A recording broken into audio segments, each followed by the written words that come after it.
Guys, panoodin nyo. Satan is Lord. Satan is Lord. It feels so good to know that Satan is Lord. Satan is Lord. Satan is Lord. It feels so good to know that Satan is Lord. Satan is Lord. Yun nga guys, kung mapapakinggan natin yung kanta, yung pag-awit nila ay kay Satanas, na ginagawa nilang Diyos si Satanas, na hindi naman pwedeng maging Diyos si Satanas. Kung ano natin na talagang parang masaya pa yung sa video, parang masaya pa silang inaawitan nila si Satanas. Kung mababasa natin dito sa 1 chapter 8 verse 44, ang diablo ang inyong ama, at ang gusto ninyong gawin ay kung ano ang gusto niya. Sa simula pa lamang ay mamamatay tao na siya. Hindi siya pumapanig sa katotohanan kailanman, sapagkat walang puwang sa kanya ang katotohanan. Kapag nagsasalita siya ng kasinungalingan, nagsasalita rin siya ayon sa kanyang kalikasan, sapagkat siya ay sinungaling at siya ang ama ng kasinungalingan. Ayun po, ang sinasabi po dito, na walang katotohanan sa kanya, dahil siya ang ama ng kasinungalingan. Yan po, kaya hindi po pwedeng maging Diyos si Satanas, kasi siya yung ama ng hindi katotohanan, puro kasamaan ang gusto niya. Kasi hindi naman natin pwedeng pagsamahin ang mabuti at masama.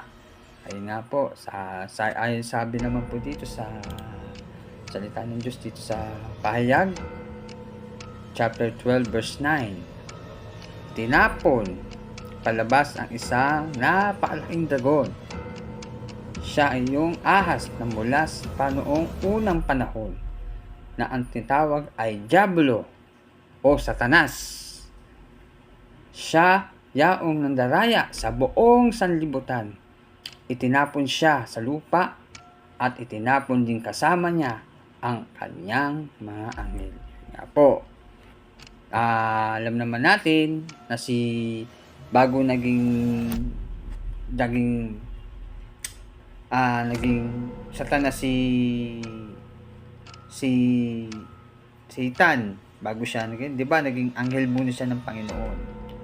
Siya yung nilikha na pinakamagandang anghel na nilikha ng Panginoon. Dahil nga doon sa pagre-rebelde niya sa Diyos, dahil nga yung sa pagiging masama ni Satanas, at sabi niya, siya ang gusto niya maging Diyos sa Panginoon. Ayun, ay tinapon siya sa lupa. Ibinagsak siya sa lupa kasi gusto niyang maging mataas sa Panginoon.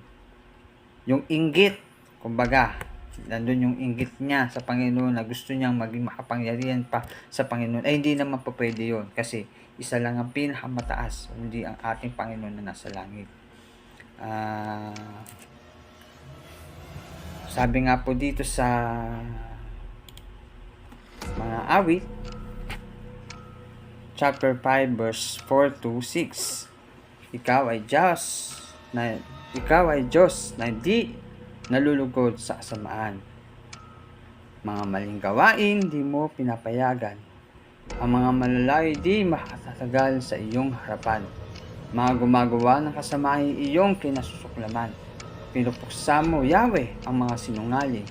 Galit ka sa mamamatay tao at mga mapanlama. Ayun nga po, yung sinasabi po dito, na kinasusuklaman ng Panginoon ang mga gumagawa ng masasama. Kinasusuklaman ng Panginoon ang mga sinungaling. Kinasusuklaman ng Panginoon ang gumagawa ng hindi niya kagustuhan. Kahit anong lahat na po ng kasamaan ay kanyang kinasusuklaman. Kaya paano po magiging Diyos si Satanas? Dahil sabi ko nga po kanina, ang masama at mabuti ay hindi mo pwedeng pagsamahin. Ang masama ay masama. Ang mabuti ay mabuti.